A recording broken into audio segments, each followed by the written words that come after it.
This is how you open up your drawing, save it, and color it in a program called Photopea. So, first things first, this will say period 1 or period 3, period 4, period 5, or period 6 scans. Open this up. You should see both your color version and your black and white version of your file in here. Assuming you gave it to me to color,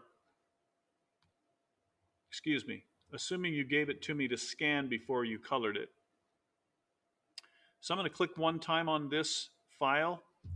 Then I'm going to hold the Alt key down on my keyboard and click on it and select Preview.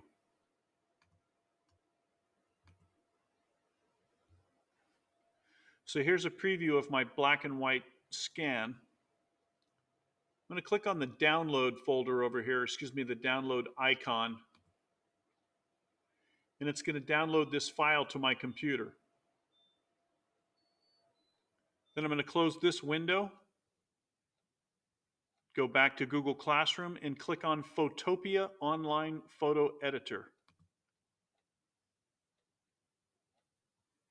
Photopea is a program that's very similar to Photoshop.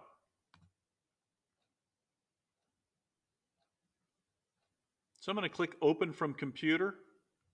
You can also go over here to File, Open. It saved it in your Downloads folder, so you can see My Files, Downloads. I'm going to double click on this file.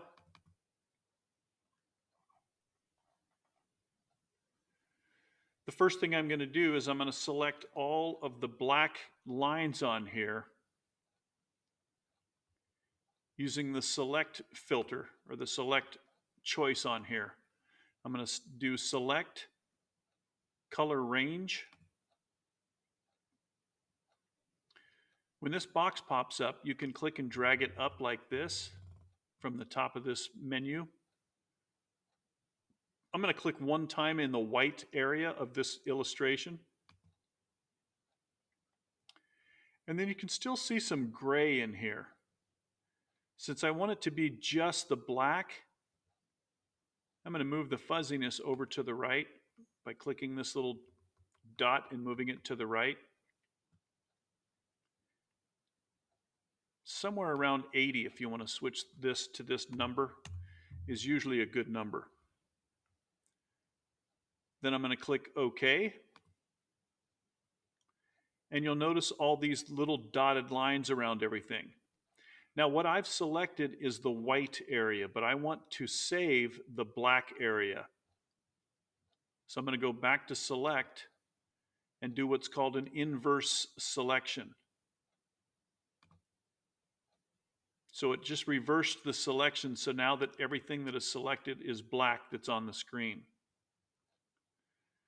There's what's called a keyboard shortcut to lift this and copy this to another layer. Your layer palette is over here. I'm going to hold the Control key down on the keyboard and tap the letter J. And you'll notice that it saved another layer. This little eyeball next to the layer, if I turn it off here, you'll notice that this is now a transparent layer with just the black lines.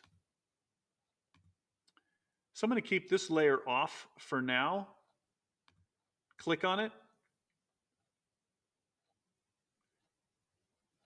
And before I get too far, I want to save this file.